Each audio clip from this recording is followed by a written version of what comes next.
1619. Sayang sekali. Awalnya, kakekmu yang memohon kepada kakekku untuk membuat pertunangan denganku. Kakekku malu untuk menolak, jadi dia setuju. Tapi kamu malah datang dengan heboh untuk membatalkan pertunanganmu. Tindakanmu membuat kakekku sangat malu. Secara pribadi, aku tidak menyalahkanmu, tetapi setelah kejadian itu, keluarga cabang keluarga Wijaya tidak mengatakan apa-apa. Tapi apa kamu tahu berapa banyak orang yang diam-diam membicarakan dan mengolok kakekku? Apakah kamu tahu apa yang Timothy dan yang lainnya katakan? Mereka bilang, cucu pecundang Tuan Besar Wijaya, Tommy, tidak berguna, jadi Tuan Besar Wijaya ingin membangun hubungan dengan keluarga Waho, agar Tommy bisa memanfaatkan kekuatan keluarga Waho untuk menstabilkan posisinya. Kasarnya, aku, Tommy, ingin bergantung pada keluarga Waho, tapi kamu tidak menyukaiku. Bukankah itu sangat konyol? Valentino membuka topik obrolan, dia sekaligus membicarakan semua hal yang terjadi di masa lalu. Bukankah Jean ingin bicara? Kalau begitu Valentino akan membiarkan dia bicara sampai puas. Setelah mengatakan ini, Jean dan Aaron pun terdiam. Maafkan aku, maafkan aku. Jean menunduk dan bergumam. Kamu seharusnya minta maaf kepada kakekku. Tapi dalam kehidupan ini, sudah tidak ada kesempatan lagi. Dia sudah tidak ada di sini. Hehe. Valentino tersenyum kecut, mengepalkan telapak tangannya sedikit. Dia memandang langit malam sambil mendesah pelan. Tuan Besar Wijaya suka menyembunyikan sesuatu di dalam hatinya. Banyak hal yang tidak dikatakan, tetapi bagaimana perasaannya bisa menjadi lebih baik?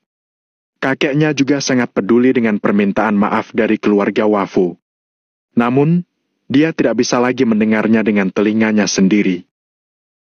Tuan Muda Tommy, kejadian itu, Jean memang terlalu gegabah. Tidak peduli apakah Tuan Besar Wijaya bisa mendengarnya atau tidak, kita harus meminta maaf dengan tulus. Kata Aaron dengan wajah serius. Aku akan terima permintaan maaf kalian. Tapi aku tidak akan memaafkan kalian. Jaga diri kalian. Kata Valentino ringan dan berbalik untuk pergi. Tuan Muda Tommy, Tuan Muda Tommy. Pada saat ini, Jean berjalan dengan menyeret lutut lagi. Dia dengan cepat datang ke sisi Valentino. Dia memeluk pergelangan kaki Valentino dengan kedua tangannya. Valentino mengernyit dan menatap Jean dengan tidak sabar. Saat ini, Jean mengenakan stoking berwarna kulit. Lututnya terus bergesekan dengan lantai, sehingga stoking Jean pun menjadi kotor dan rusak. Namun dia tidak peduli. Sebaliknya, dia mengangkat wajahnya dan menatap Valentino begitu saja. Seperti kucing liar yang memohon makanan pada Valentino. Kasihan, sangat disayangkan, menyedihkan sekali. Sudah kubilang, kamu berhak memiliki kekasihmu. Soal itu, aku tidak akan menyalahkanmu. Tapi kalian membuat kakekku malu. Aku tidak akan memaafkan kalian. Jadi, lepaskan tanganmu. Valentino menarik celananya, ingin melepaskan diri dari cengkeraman Jean. Namun, Jean tidak melepaskan cengkeramannya, melainkan mengencangkan cengkeramannya. Di dalam hatinya, seperti ada 1000 kata yang ingin dia katakan kepada Valentino. Tapi saat ini, dia malah tidak bisa mengucapkan sepatah kata pun. Aaron menarik napas dalam-dalam, lalu memberanikan dirinya dan berkata, Tuan Muda Tommy, masa lalu telah berlalu. Jean juga sudah tahu bahwa dia salah. Kalau bisa, aku ingin bertanya, apakah Tuan Muda Tommy bisa memberi keluarga Wako kesempatan, beri Jean kesempatan? Ketika Valentino mendengar ini, dia bertanya dengan ringan. Kesempatan? Kesempatan apa? Saat itu, Tuan Muda Tommy dan Jean punya ikatan pertunangan, tetapi karena beberapa kesalahpahaman, kalian jadi berpisah. Jadi aku pikir, sekarang kesalahpahaman telah terpecahkan, apakah kalian ingin bersatu kembali? Lagi pula, ini adalah permintaan dari Tuan Besar kedua keluarga. Suaranya semakin lama semakin kecil. Namun, dia tetap mengucapkan semua kata-katanya. Mendengar kata-kata Aaron, Valentino terdiam di tempat. Kemudian, rasa jijik yang besar dan penghinaan yang mendalam muncul di dalam hatinya. Keluarga yang disebut keluarga besar ini ternyata sangat bermuka tebal. Ketika dia sedang terpuruk, mereka sangat ingin menginjak dirinya, tapi ketika dia sudah sukses, mereka akan mendekatinya tanpa tahu malu. Perilaku semacam ini juga sesuatu yang bisa dilakukan oleh apa yang disebut dengan keluarga besar. Tiba-tiba aku teringat sesuatu yang pernah kakek katakan padaku. Valentino menggelengkan kepalanya dengan kaget, kemudian bergumam. Kamu tidak akan pernah tahu seberapa rendah batas seseorang nantinya. Batas itu hanya karena keuntungan yang didapatkan tidak bisa membuatnya puas. Apa kamu juga menginginkan ini? Apa kamu juga ingin melanjutkan hubunganmu denganku? Valentino menatap Jean, sorot matanya tampak penuh arti. Aku... Jean menatap dengan mata terbelalak sambil berlutut di depan Valentino. Dia memeluk betis Valentino dengan kedua tangannya dan bergumam. Apa, boleh? Dengan sikap memelas dan nada bicara yang merendah. Seolah-olah dia adalah seorang pengemis cinta yang menyedihkan, berlutut di depan Valentino dan memohon padanya untuk sedekah. Jean tidak tahu apa yang dia pikirkan. Jelas, perilaku seperti ini membuatnya sangat malu. Namun, dia tidak bisa mengendalikan dirinya sendiri. Dia benar-benar berbicara dan bertindak sesuai kata hatinya. Dia juga tidak tahu apakah itu demi kekuasaan Valentino atau kekuatan Valentino saat ini yang membuatnya tidak bisa berhenti. Singkatnya, jika Valentino saat ini sudah menginginkannya, Jean tidak akan ragu sama sekali. Apa menurutmu itu mungkin? Valentino menatap Jean, sudut mulutnya sedikit terangkat. Aku bersedia menebusnya. Aku belum pernah punya pacar selama ini. Aku tidak pernah bertemu pria yang bisa kusukai, kecuali kamu. Jika kamu bersedia memberiku kesempatan, aku akan melayanimu dengan baik. Otak Jean seketika panik dan segera mengungkapkan isi hatinya. Namun, tidak peduli apa yang dia katakan, Valentino merasa sangat konyol. Lepaskanlah, masih ada hal yang harus kulakukan. Valentino tidak beromong kosong lagi dan perlahan mengulurkan tangan untuk mendorong Jean pergi. Dia tidak ingin membuang waktu dengan mereka di sini. Namun, Jean masih mencengkram kaki Valentino dan tidak menyerah. Melihat Valentino hendak mendorongnya, dia langsung mencondongkan seluruh tubuhnya. Dia memeluk erat paha Valentino di pelukannya, kemudian mengangkat kepala dan menatap Valentino dengan sedih. Seperti ini hanya akan membuatku merasa kamu sangat murahan, paham? Aku sudah punya keluarga sekarang. Aku sangat mencintainya dan dia juga sangat mencintaiku. Lepaskanlah. Ucap Valentino mengerutkan kening. Mustahil! Jean tiba-tiba berseru. Jelas-jelas kita yang bertemu lebih dulu. Semua orang adalah simpanan. Kita hanya ada sedikit kesalahpahaman. Tapi sekarang kesalahpahaman kita sudah diselesaikan, aku juga bersedia meminta maaf padamu. Asal kamu mengizinkanku mengikutimu, boleh tidak? Cukup! Tidak menunggu Jean selesai berbicara, Valentino tiba-tiba berteriak, kemudian menatap Jean sambil mencibir. Jean yang sedang berlutut pun gemetaran. Dia buru-buru menutup mulutnya. Dari kejauhan, Eren tetap diam. Wajahnya sudah sangat merah. Dia tahu bahwa sikap seperti ini agak memalukan, tetapi dia masih ingin memperjuangkannya. Bab 1620, Menyapu Bersih Kota. Sekarang, Valentino telah mengendalikan wilayah laut keluarga Wijaya. Dia memiliki dukungan besar dari petinggi dan mempunyai puluhan ribu tentara elit yang kuat. Bahkan meskipun dia tidak berdiri di puncak seluruh negara Nagon, setidaknya di kota Kama, dia adalah penguasanya. Semua yang tunduk padanya akan makmur dan yang melawannya akan binasa. Jika keluarga Wako bisa meningkatkan hubungan baik dengan Valentino, maka mereka akan mendapat manfaat yang luar biasa.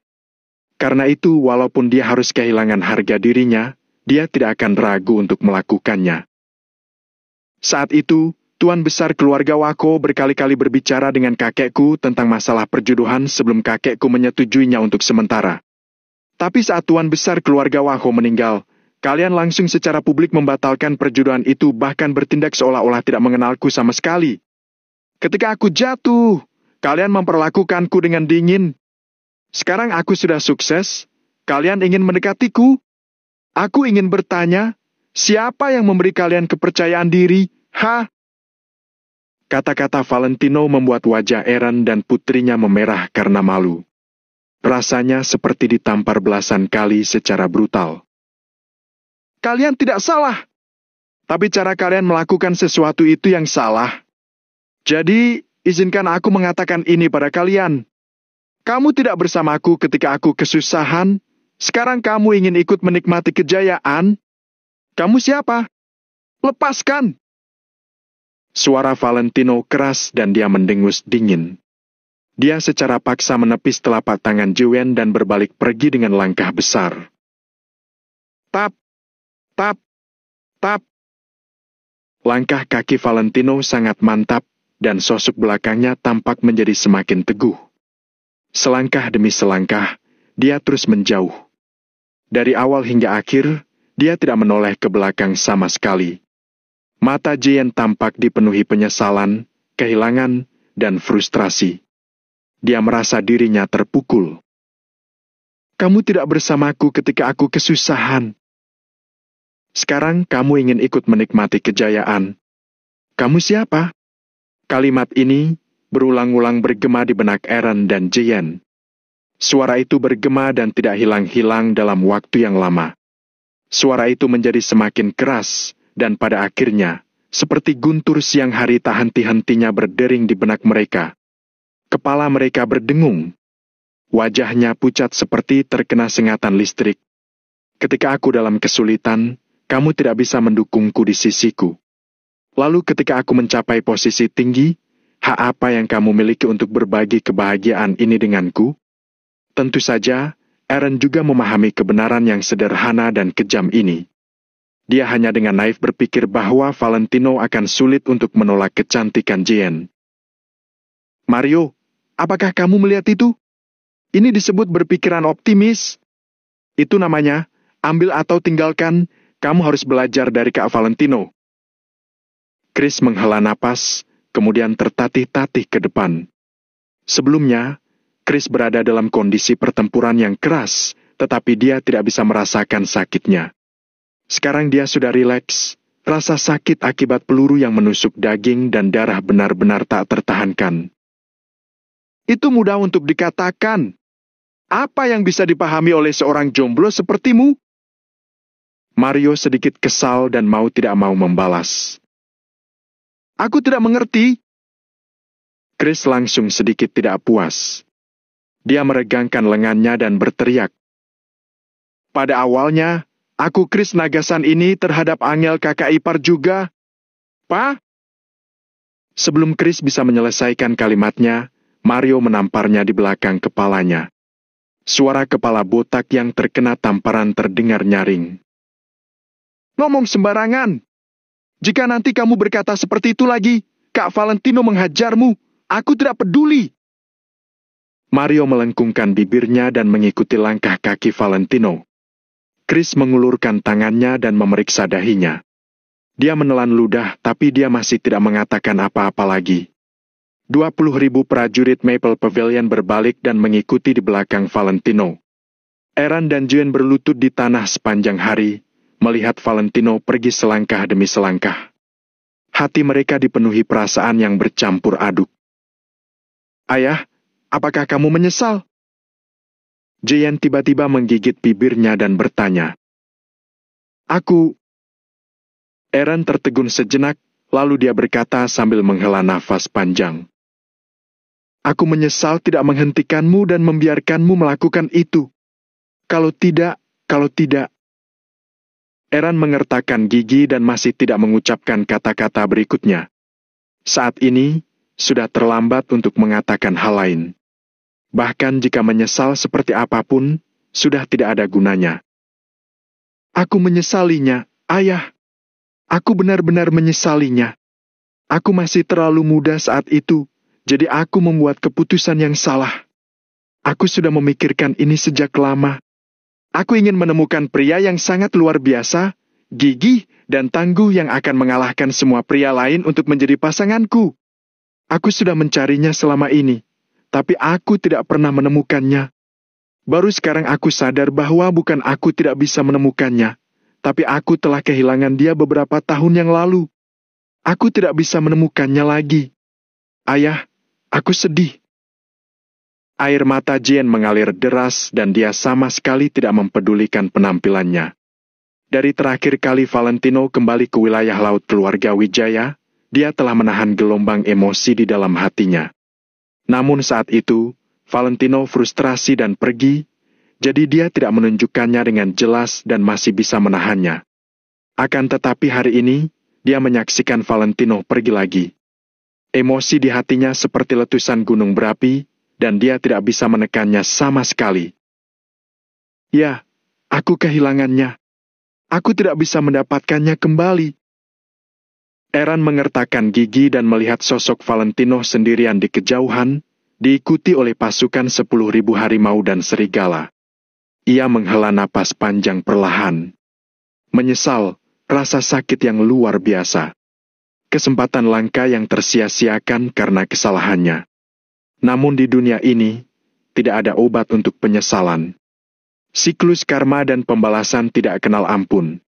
Apa yang ditanam itu yang dipetik. Sekalipun sangat pahit, Jane hanya bisa merasakannya sendiri.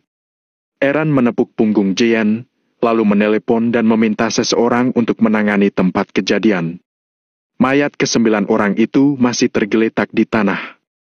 Valentino tidak peduli, jadi Eran harus membereskannya. Hari ini, semua lingkaran kekuatan besar dan kecil di kota Kama, termasuk keluarga Wako, berada di bawah komando Valentino. Sebagai bawahan, menangani masalah tindak lanjut adalah hal yang biasa. Semalam, pergolakan mengejutkan terjadi di kota Kama, negara Nagon. Sistem dan struktur yang sudah ada dihancurkan lalu dibangun kembali oleh Valentino. Semua terjadi dengan cepat seperti kilat, menyebabkan semua orang tercengang.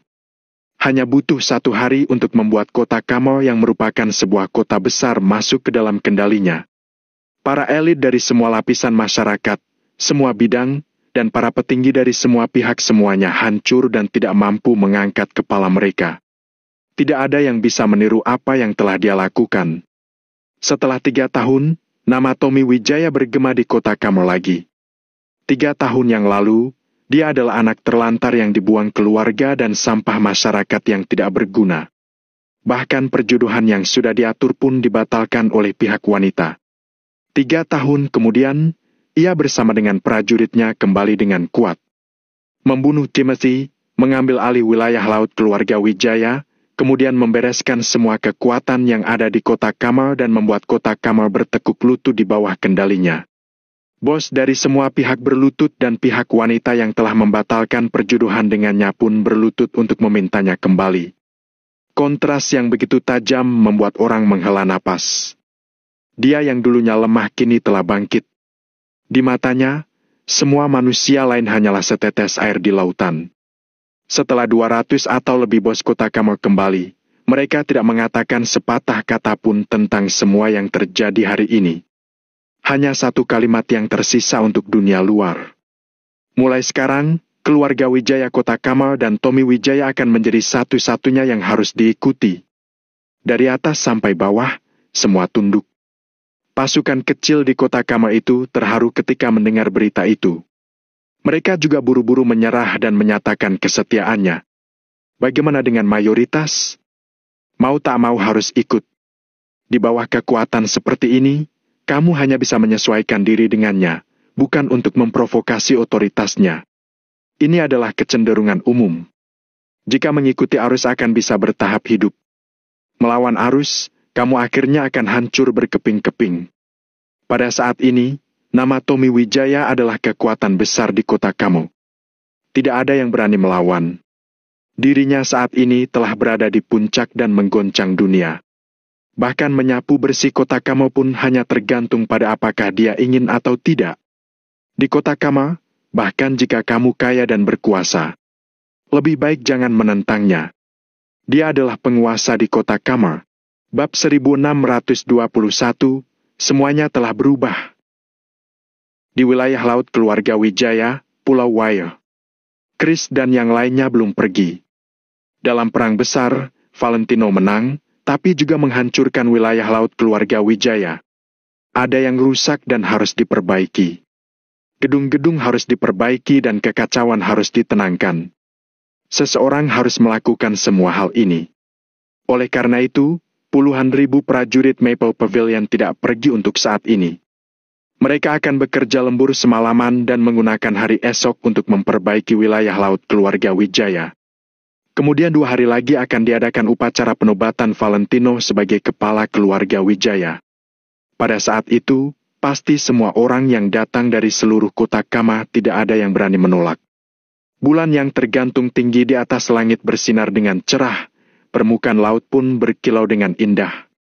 Valentino dan Hendrik membiarkan angin laut meniup wajah mereka dan hati mereka hening.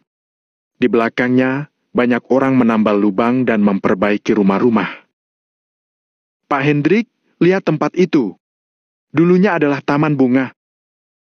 Valentino berdiri di bebatuan di pantai dan berkata sambil menunjuk tempat terbuka yang tidak jauh. Saat ini, bunga dan rumput di tanah kosong itu telah hancur terinjak-injak dan tidak tampak sedikit pun keindahannya yang dulu. Tuan Muda Valentino, saya ingat bahwa Anda dan Nona Caroline pernah menanam bunga di sana sejak kecil. Aku masih ingat bahwa saat itu, jika ada prajurit keluarga Wijaya pergi bertugas dalam misi, Nona Caroline pasti akan meminta seseorang membawa kembali jenis bunga yang baru. Kata Hendrik dipenuhi dengan emosi. Pada saat itu, kesenangan terbesar Valentino dan 2 saudara Caroline adalah bangun pagi untuk mengumpulkan embun di kelopak bunga. Waktu berlalu dan hal-hal berubah. Dengan bertambahnya usia, kehidupan tanpa beban itu pada akhirnya akan hilang. Ya, sudah dipelihara dari dulu. Kalau Caroline lihat pasti sedih. Besok aku akan menyuruh seseorang menanamnya lagi. Tempat ini tidak boleh berubah. Kata Valentino perlahan. Yang berlalu biarkan berlalu. Hidup selalu memiliki awal yang baru dan kemudian berlanjut. Lagi pula, pada usia tertentu, alasan untuk tetap bertahan tidak hanya untuk diri sendiri. Hal yang lebih penting adalah rasa tanggung jawab. Baiklah, kalau begitu serahkan masalah ini padaku. Lagi pula identitasku saat ini adalah pengurus keluarga Wijaya. Hendrik tertawa, lalu tiba-tiba pucat dan terbatuk beberapa kali. Uhuk, uhuk. Hendrik buru-buru mengeluarkan sapu tangannya, menutupnya dengan mulutnya, dan batuk hebat beberapa kali membelakangi Valentino. Valentino sedikit mengernyit dan mengulurkan tangan untuk membantu Hendrik, menepuk punggungnya dengan lembut. Pak Hendrik, kamu memang sedang tidak enak badan rupanya. Besok, pergi ke Pulau Berl untuk memeriksanya. Kata Valentino dengan suara yang dalam, nadanya khawatir. Tidak apa-apa, Tuan Muda Valentino. Hendrik menyeka mulutnya, lalu melambaikan tangannya dan berkata sambil tersenyum. Aku mengenal tubuhku sendiri dengan baik. Pergi ke medan perang saat itu membuatku memiliki banyak penyakit tersembunyi. Ketika aku masih muda, tubuhku kuat dan kekebalanku tidak rendah, jadi aku bisa menahannya. Setelah aku menjadi tua, penyakit mulai muncul satu demi satu.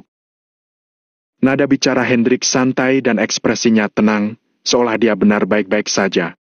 Namun, setelah batuk, ada rona merah yang tidak normal di wajahnya. Bahkan jika tidak ada yang serius, diurus sendiri juga pasti akan sembuh. Kamu sudah bekerja sangat keras begitu lama, mengkhawatirkan banyak hal untukku. Sudah waktunya kamu beristirahat dengan baik. Kamu tidak memperhatikan tubuhmu. Jika sesuatu terjadi, siapa lagi yang bisa aku ajak bicara tentang kekhawatiranku? Kata Valentino dengan lembut. Kalimat itu membuat Hendrik tercengang. Itu benar. Meskipun Valentino memiliki keluarga, dia memiliki saudara yang tak terhitung jumlahnya. Namun, ada beberapa hal yang tidak cocok untuk didiskusikan dengan semua orang.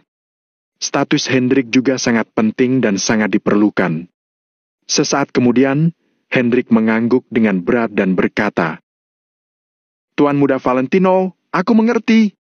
Besok aku akan pergi ke Pulau Berl untuk memeriksakan diri. Bagus. Sekarang ayo pulang, malam ini berangin. Valentino mengangguk, lalu melangkah dari batu. Hendrik buru-buru mengikuti. Pak Hendrik, lusa saat upacara penobatan kepala keluarga. Aku ingin Angel datang dan menyaksikannya bersama. Apakah menurutmu itu pantas dilakukan? Tanya Valentino bertanya sambil berjalan. Valentino sudah mempertimbangkan hal ini beberapa kali di dalam hatinya. Hendrik berpikir sejenak dan menjawab. Kalau dibilang pantas juga sebenarnya tidak pantas. Tapi Tuan Muda Valentino, kamu sekarang adalah kepala keluarga Wijaya. Apapun yang kamu katakan adalah aturan. Tidak ada aturan, tidak ada batasan. Keluarga Wijaya ini sedang berkembang, semuanya harus ada aturan. Apakah nama Angel Kusuma dapat masuk ke silsilah keluarga Wijaya atau tidak, memang semuanya berdasarkan Valentino. Namun, masih terserah Valentino untuk memutuskan apakah dia ingin menjemput Angel dengan santai atau mengirim seseorang untuk menjemputnya dengan cara yang bermartabat. Valentino berpikir sejenak dan menggelengkan kepalanya dengan ringan. Kalau begitu tunggu sampai aku mengambil alih sebagai kepala keluarga Wijaya, aku akan melamarnya dengan formal dan memasukkan namanya dalam silsilah keluarga Wijaya sebagai nyonya besar. Hendrik harahap tidak banyak bicara dan mengangguk. Setelah keduanya berpisah, Valentino ragu sejenak dan pergi ke aula leluhur keluarga Wijaya lagi. Pada malam hari, aula leluhur keluarga Wijaya masih terang benderang dengan orang-orang yang bertugas bergiliran. Memang betul, ini adalah akar keluarga Wijaya. Jangan salah. Kak Valentino. Melihat Valentino datang, dua pemuda berbaju hitam dengan senjata api buru-buru menyambutnya. Hanya dengan mendengarkan salam, orang akan tahu bahwa itu orang-orang ini adalah prajurit Maple Pavilion, bukan prajurit keluarga Wijaya. Valentino mengangguk ringan lalu masuk. Benar saja tempat seperti aula leluhur memang agak suram. Meskipun lampu menyala, namun papan nisan dan foto hitam putih masih membuat bulu kuduk merinding. Namun, Valentino tidak merasakan ketidaknyamanan. Dia langsung menemui leluhur keluarga Wijaya dan membungkuk pada mereka. Kemudian dia datang ke nisan peringatan Tuan Besar Wijaya. Haft! Valentino melihat sekeliling bagian dalam aula leluhur, lalu duduk atas lantai sambil mendesah ringan. Melihat wajah tegak Tuan Besar Wijaya, adegan kenangan melintas di benak Valentino. Suara, penampilan dan senyum Tuan Besar Wijaya seolah seperti film dan terus melewati pikiran Valentino. Namun, tidak lama setelah upacara kedewasaan Valentino, gambar-gambar yang hangat dan indah berhenti tiba-tiba, kemudian hancur di tempat. Valentino telah banyak menderita sejak Tuan Besar Wijaya meninggal. Setelah tidak ada perlindungan dari Tuan Besar Wijaya, perlakuan Timothy dan keluarga cabang menjadi semakin buruk. Sampai mereka mengusir Valentino dari keluarga Wijaya, membuatnya mengecap penderitaan dunia. Sejak dia meninggalkan wilayah laut keluarga Wijaya kota Kame 3 tahun lalu, dia jatuh ke kota Neo. Valentino telah menderita begitu banyak tatapan kosong dan ejekan, membawa fitnahan yang tak terhitung jumlahnya. Menjadi lelucon semua orang saat makan malam. Kota Kame mengatakan bahwa Tommy adalah anjing liar, dan kota Neo mengatakan bahwa Valentino adalah menantu sampah. 3 tahun. Dia telah melalui tahun-tahun yang sulit, saat-saat kesepian dan bahkan bencana hidup dan mati yang tak terhitung jumlahnya. Sampai hari ini, akhirnya dapat kembali ke rumah, raja telah kembali. Namun, lelaki tua yang paling mencintainya, Tuan Besar Wijaya yang mengajarinya sejak usia dini, sudah tidak ada di sini lagi. Angin dingin bertiup dan hal-hal berubah. Ini adalah ketidakkekalan dunia. Valentino mengusap pipinya dan menatap foto Tuan Besar Wijaya. Wajahnya penuh dengan senyum sunyi. Dalam hatinya, dia sangat kesepian. Inilah penderitaan dunia. Pohon ingin ketenangan tapi angin tidak berhenti. Anak ingin diasuh tapi orang tua tidak ada. Aku kembali ke rumah dalam kemuliaan. Namun, kamu tidak lagi berada di sini. Bab 1622, memilih satu orang untuk menemani seumur hidup. Boom! terdengar suara guntur yang keras dari luar. Kemudian, ada suara derap tetesan hujan. Suara guntur beriringan kencang, tetesan hujan cepat dan lebat. Baru saja masih terlihat bulan terang di langit, tapi dalam sekejap mata sekarang sudah hujan lebat. Kota Kamo adalah kota pesisir dengan banyak hujan. Cuaca yang berubah-ubah sangat normal di sini. Valentino terbangun dari renungannya. Dia perlahan berdiri dan menutup jendela di aula leluhur. Ada petir di luar jendela dan hujan deras turun. Tampaknya bahkan Tuhan tidak sanggup melihat terjadi hari ini, sehingga hujan lebat ingin menghapus semua hal sepele ini. Namun, Valentino mengerti bahwa setelah hujan membersihkan semuanya, dia pasti akan mengantar kehidupan baru. Kakek, sebenarnya, aku mengerti bahwa meskipun kamu telah mendisiplinkanku dengan ketat, terus memaksaku untuk mempelajari banyak hal, tapi kamu tidak ingin aku menggantikan kepala keluarga. Karena kamu tahu kalau posisi ini pasti sangat melelahkan. Tapi kamu tidak perlu khawatir. Aku memiliki bantuan Pak Hendrik dan banyak orang untuk membantu. Ini bukan masalah besar. Setelah aku mengambil alih sebagai kepala keluarga, aku akan membawa Angel dan membiarkan kamu bertemu dengan cucu menantu ini. Pada waktu ini di tahun depan, cicitmu akan mulai mengoceh. Lihatlah dari langit, cucumu ini pasti akan menjadi semakin baik. Valentino selesai berbicara dan berbalik pergi. Seolah menantang hujan lebat, dia berjalan keluar dari pintu. Hujan deras langsung turun, tanpa ampun menampar wajah dan tubuh Valentino. Bajunya langsung basah terkena hujan. Pakaiannya basah kuyup dan menempel ketat di tubuhnya. Air hujan jatuh dengan deras menerpa tubuh Valentino dan pantulan tetesannya tampak menjadi seperti kabut. Kelihatan seperti ilusi yang tidak nyata. Selangkah demi selangkah, kakinya terus bergerak maju menerjang hujan. Matanya memandang hujan dan kabut di depannya. Dia tak tahu apakah yang mengalir di pipinya adalah air mata atau air hujan. Di dalam kamar, Valentino memantapkan suasana hatinya dan mandi sebelum mengeluarkan ponselnya dan mengirim pesan ke Angel. Sebenarnya, begitu dia menguasai Pulau Weil, Valentino sudah memberitahu Angel kalau dia baik-baik saja. Namun, pada saat itu masih ada masalah yang belum selesai, jadi dia tidak punya waktu untuk berkata terlalu banyak. Ketika berada di Gedung Mutiara, Valentino sempat berbicara sebentar dengan Angel. Namun, saat itu juga ada masalah belum beres. Sekarang ia akhirnya bisa berbaring di tempat tidur. Tapi waktu sudah larut sehingga Valentino tidak berani untuk langsung melakukan panggilan video. Namun, kurang dari 20 detik setelah pesan Valentino dikirim, Angel segera melakukan panggilan video. Saat video terhubung, wajah cantik Angel muncul di layar. Meski sedang hamil, sepertinya tidak mempengaruhi tekstur kulitnya sama sekali. "Kenapa kamu ada di kamar mandi?" Valentino melihat pemandangan di belakang Angel dan perhatiannya teralihkan. "Jenny dan yang lain datang ke rumah kita untuk menemaniku. Aku takut akan mengganggu istirahat mereka." Angel menatap Valentino dengan cermat sebelum menjelaskan dengan lembut. "Lalu kenapa kamu tidak tidur?" Valentino tersenyum lembut dan bertanya dengan sadar. "Bah, biarkan aku melihat tubuh, tangan, dan kakimu dulu." Angel langsung berkata. Akan tetapi setelah mengatakan ini, Angel tidak bisa menahan rasa malu. Lagi pula, kalimat ini memang terdengar ambigu. "Aku hanya ingin melihat apakah kamu terluka di tubuhmu." Angel menjelaskan dengan lembut. "Tidak perlu dijelaskan. Kita pasangan suami istri yang sudah lama. Tidak ada yang aneh dengan melihat tubuh." Setelah melihat Angel, Valentino langsung merasa jauh lebih nyaman dan suasana hatinya sangat lega. Bahkan di siang hari, pembunuhan dengan kekerasan yang disebabkan oleh kebencian itu sangat melambat. Valentino bahkan berpikir bahwa jika bukan karena keberadaan Angel, dia mungkin akan pergi lebih jauh di jalan pembantaian yang keji.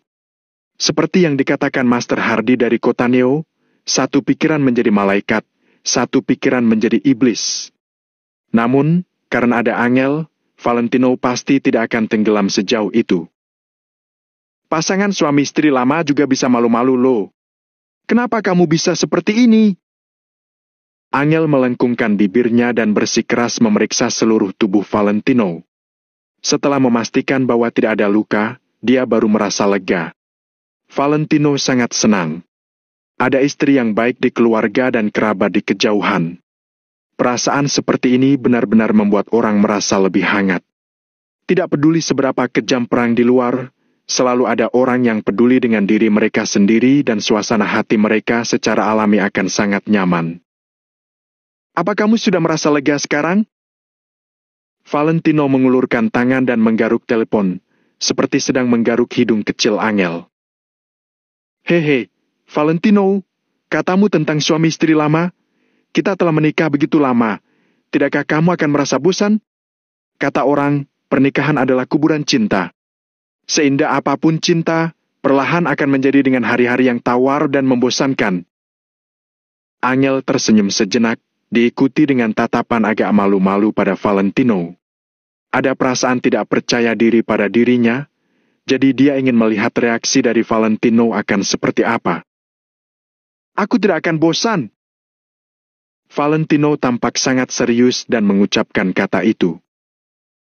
Memilih seseorang untuk menemani seumur hidup dan menjadi tua bersama, bukankah banyak orang seperti itu?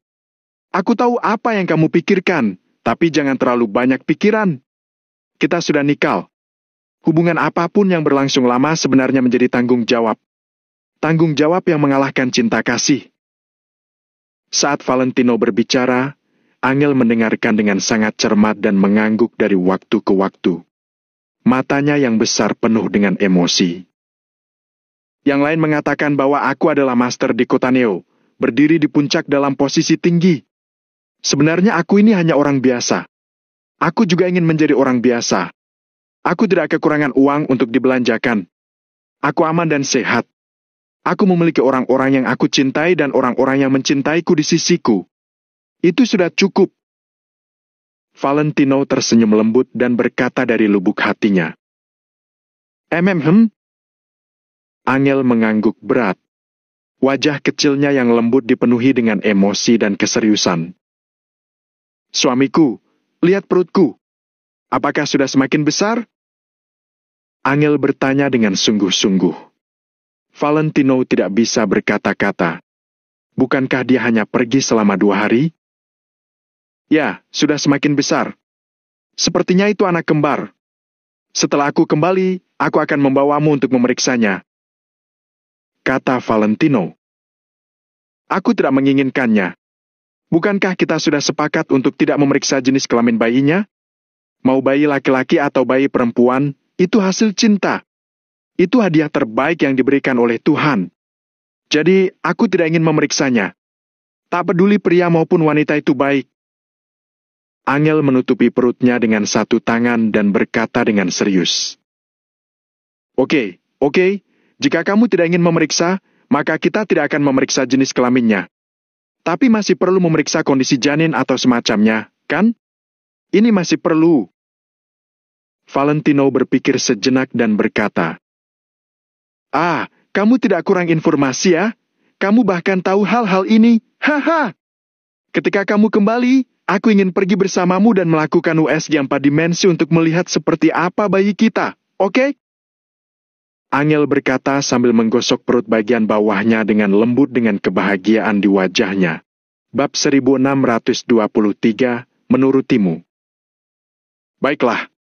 Setelah aku kembali, aku akan menemanimu. Valentino tersenyum, lalu dia berkata, Kemasi barang-barangmu. Lusa, salah. Ini sudah jam 12 lewat. Nanti pagi, aku akan menangani hal-hal di sini dalam sehari, kemudian mengatasi tempat-tempat yang harus diperbaiki. Besok, aku akan menerima posisi kepala keluarga Wijaya. Lusa, aku akan menggunakan status kepala keluarga untuk menyambutmu bergabung dengan keluarga Wijaya dan menjadikanmu istriku. Semakin Valentino berbicara, dia merasa semakin tidak sabar. Dia langsung duduk dari tempat tidur, lalu berbicara dengan antusias. Haha, kamu masih ingin aku menjadi istrimu? Bisakah kamu berhenti menjahiliku? Tapi, aku akan menurutimu. kata Angel sambil tersenyum. Meskipun Angel tidak akan meminta apapun dari Valentino, wanita mana yang tidak ingin kekasihnya memberitahu semua orang tentang hubungan mereka? Kalau boleh, Angel benar-benar ingin diterima Valentino ke dalam keluarga Wijaya serta mendapatkan status.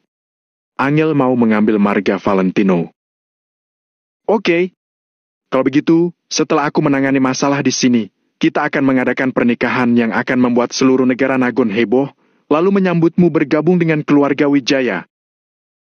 Valentino tersenyum, nadanya terdengar sangat serius. Hah? Kamu ingin mengadakan pernikahan? Angel tercengang. Tentu saja. Dulu, aku adalah menantu yang bergabung dengan keluarga pihak perempuan. Kali ini, aku harus membuktikan reputasiku. Aku akan menikahimu lagi dan melepaskan statusku yang sebelumnya. Kata Valentino setengah bercanda. Angel tercengang. Kemudian, dia mengerucutkan bibirnya. Dia berpura-pura sedih saat dia berkata, "Jadi, selama ini kamu tidak suka keluargaku. Kamu tidak mencintaiku lagi."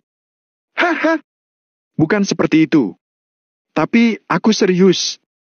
Kali ini, aku akan menyambutmu ke dalam keluarga Wijaya. Itu berbeda. Keluarga Wijaya adalah keluarga bergengsi di kota Kama. Bagaimana bisa pernikahan seorang kepala keluarga dianggap enteng? Kamu tidak perlu khawatir, serahkan saja itu padaku. Ketika saatnya tiba, aku akan mengundang semua tokoh besar kota Kama, kota Neo dan kota Makmur. Oh, masih ada kota Vero. Aku akan mengundang semua orang. Kita akan berpesta selama 3 hari untuk mereka menyaksikan kebahagiaan kita. Kata Valentino dengan serius. Dia tampak sedikit tidak sabar. Angel juga sangat menantikannya. Dia pun terus mengangguk dan menyahut. Pokoknya, aku akan menurutimu. Seulas senyuman cerah tersungging di bibir Angel. Oke. Valentino tersenyum. Setelah berbicara sebentar, keduanya menutup telepon mereka. Guntur di luar jendela berkurang dan hujan berangsur-angsur berhenti. Hujan deras tiba-tiba berakhir pada pukul 5 pagi. Waktu terus berlalu, lalu matahari terbit di timur.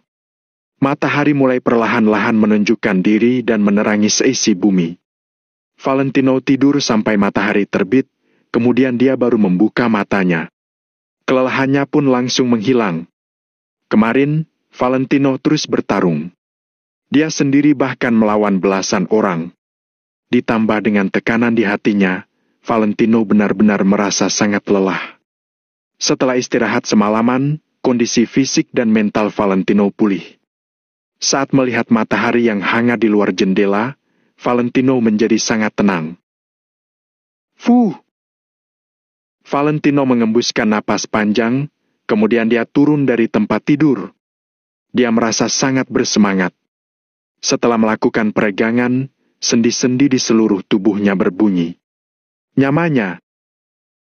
Tuan Muda Tommy, apakah Anda sudah bangun? Tiba-tiba, suara seorang wanita pemalu datang dari luar pintu. Valentino kaget, lalu dia melambaikan tangannya dan berkata, "Masuklah." "Baik, Tuan Muda Tommy." Setelah wanita di luar menyahut, dia masuk. Wanita itu mengenakan pakaian pelayan keluarga Wijaya. Dia sedang membawa sebuah baskom dengan handuk tergantung di samping. Dia tampak penuh semangat. Umurnya sepertinya sekitar 30 tahun. Wajahnya tidak terlalu cantik, tapi dia juga cukup cantik. Valentino tercengang, kemudian dia berteriak dengan kaget. "Kak Sylvia? Tuan Muda Tommy, jangan panggil Sylvia seperti itu. Sylvia hanya seorang pelayan." Sylvia melambaikan tangannya dengan salah tingkah, lalu dia bersiap-siap untuk membantu Valentino mandi. Valentino tertawa. Wanita bernama Sylvia itu selalu merawat Valentino. Valentino ingat, sepertinya semenjak dia berusia 12 atau 13 tahun, Sylvia bertanggung jawab atas menjaganya. Sampai Valentino meninggalkan keluarga Wijaya, Sylvia lah yang telah menjaga Valentino. Sylvia tidak pernah mengeluh tentang tugasnya. Jadi, Valentino tentu saja tidak akan mengusir Sylvia. Tidak apa-apa, Kak Sylvia. Biar aku saja. Valentino tersenyum, lalu dia mengambil baskom dari tangan Sylvia untuk mencuci wajahnya dan mengelap dirinya. Sylvia pasrah. Dia adalah pelayan yang paling santai. Valentino bisa melakukan banyak hal sendiri dan tidak pernah merepotkan Sylvia. Selama beberapa tahun ini, kamu baik-baik saja, kan? Tanya Valentino dengan lembut. Ya, setelah Tuan Muda Tommy pergi, saya menjadi pembantu dapur. Saya tidak mengurus siapapun lagi. Semalam, Pak Hendrik menyuruh saya untuk lanjut menjaga Anda. Sylvia sangat senang. Ucap Sylvia dari lubuk hatinya. Oke. Valentino juga tidak menolak, dia hanya mengangguk. Dulu, saat Valentino dipaksa untuk meninggalkan keluarga Wijaya, sebenarnya tidak banyak orang yang benar-benar membantunya. Namun, Valentino tidak akan mengeluh. Lagi pula, Sylvia dan yang lainnya hanyalah bawahan. Walaupun mereka mau melakukan sesuatu, tidak banyak yang bisa mereka lakukan. Kak Sylvia, kamu sudah tidak muda? Kalau ada orang yang kamu suka, kamu boleh memberitahu Pak Hendrik. Kamu telah banyak berkorban untuk keluarga Wijaya. Keluarga Wijaya pasti akan memberimu balasan yang sepadan. Valentino langsung membuat janji. Sylvia tertegun sejenak, lalu dia berkata, Tuan Muda Tommy, Sylvia merasa cukup senang di keluarga Wijaya. Sylvia tidak punya pikiran lain untuk saat ini. Valentino mengangguk dan tidak berkata apa-apa lagi. Setelah mandi dan berganti pakaian, dia keluar. Sylvia buru-buru membersihkan kamar dengan saksama. Valentino keluar dari rumah dan melihat langit di luar cerah. Setelah hujan deras semalam, langit seolah-olah telah dicuci bersih. Oleh karena itu, saat ini langitnya terlihat sangat biru. Langit cerah dan matahari bersinar membuat suasana orang merasa baik. Valentino menarik napas dalam-dalam. Seluruh tubuhnya terasa nyaman dan segar. Setelah hujan semalam, bau darah di Pulau Waya keluarga Wijaya juga menghilang. Wangi tanah yang bercampur dengan udara lembab membuat orang ingin menarik napas lagi. Valentino berjalan di aspal dengan lempengan batu biru. Pada saat ini, Chris sedang sibuk memimpin prajurit Maple Pavilion. Valentino ingin tertawa ketika dia melihat Chris memakai helm pengaman merah yang tidak tahu dari mana didapatkannya. Kepala Chris yang botak saat mengenakan helm pengaman terlihat sangat keren. Tidak ada yang bisa menyangka kalau Tuan Muda Chris, seorang pria yang terkenal di segitiga emas dan ditakuti musuh, telah berubah menjadi kontraktor.